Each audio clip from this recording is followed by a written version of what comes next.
Hey, what is going on, guys? In today's video, I'm going to talk about probably one of the best pro controllers that I've used, and I've used a few of them. I'm going to talk about some of the pros, the cons. It won't be like an in-depth review, get into the nitty-gritty of the controller, but I'm talking about a few things I like, some things I don't like, and of course, I'm talking about BattleBeaver's controller, the Xbox controller, and you can fully customize these on their site.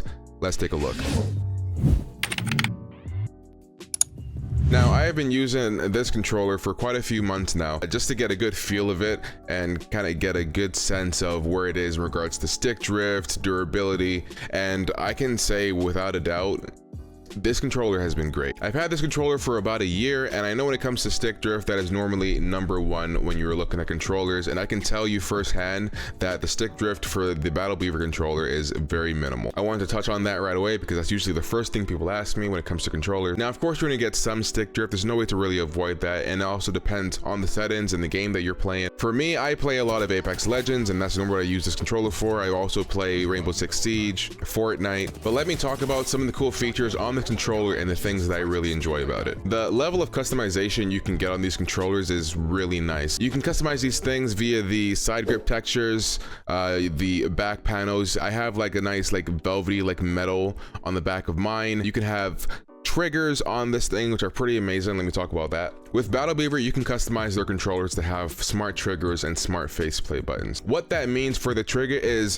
when you press down on these triggers, you have probably the fastest press on the trigger for any controller. This basically allows you to have almost a mouse click like speed when it comes to pulling down on the triggers if you're playing a FPS game like Apex. Very fast response time. I enabled the smart trigger functionality on both of my triggers, and you can get them on the faceplate buttons as well, which I did not do. Me personally, I didn't find it super necessary, but I know some people who have had smart faceplate buttons and they said that it was game changing for them as well, and they really enjoyed it. And just in general, everything about this controller is very responsive. I normally use this controller wired. The cable that you can buy with this controller is pretty sturdy. It doesn't have like a braided type of cable. As you can see, there's bite marks on here from my cat, because if you have a pet, there's a good chance they like to chew on these things. But overall, the cable has worked really well for me. It has a really good length to it as well. Giggity. But the controller, like any other Xbox controller, has Bluetooth capability, so you can connect this to your Xbox or to your PC via Bluetooth if you want. For me, I like the added speed, so I use mine wired when I'm playing on my PC. The controller is pretty durable. I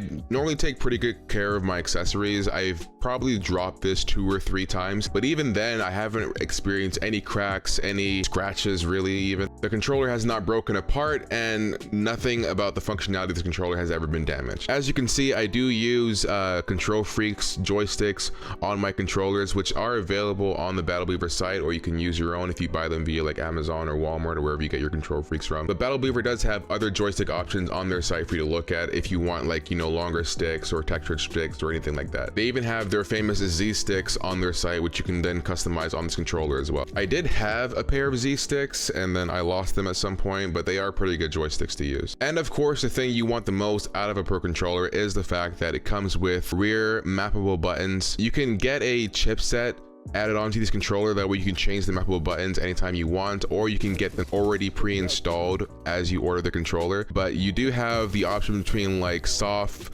buttons on the back or these textured ones that I have. I will say that the textured buttons, if I could go back and make the decision again, I probably wouldn't get them. They are nice in a sense, but I realized that when you use the textured buttons on the back, it did hurt my fingers a little bit when I first started using the controller. Since then, I've gotten used to it, but it isn't really a huge necessity to have the textured like back buttons. The regular like softer back buttons would do just fine, to be honest. Now, I've used other pro controllers like PowerA's controllers, Xbox's like Elite Series controller. I had a Victus Gambit at one point as well. One of my favorite back paddles for a pro controller was probably the PowerA, but if you've used the PowerA controller before, you know that they've had this one infamous issue with their controllers, and that was that their back paddles always happen to break off after a few months of use. I had to replace my PowerA controller a few times because of that issue. But with these kind of buttons, you probably would never have that problem. I will say they may not be as comfortable as that kind of like back button button paddle type, but these are super responsive and I guess future proof in regards to like them being damaged. You do have the option to have their back buttons also positioned in certain spots. It doesn't have to be in this particular configuration that I have. You can have certain buttons lower or higher or put them close together, which I think is a really cool feature. I think a BattleBeaver also had the option to have like those more traditional like paddle type of back buttons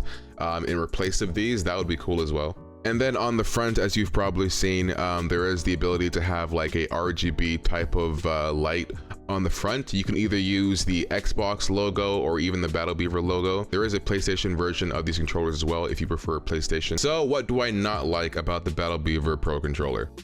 There isn't a lot I don't like, to be honest. My only real gripes about this controller is that the back buttons aren't as comfortable, and that having the ability to remap your buttons whenever you want is a added charge for them to put that chipset in. And then my other gripe would not even be related to the controller. It would be that I wish the cable was braided instead of like plastic. You know, for those of us who have pets who like chew on things. Yes, I'm talking about you.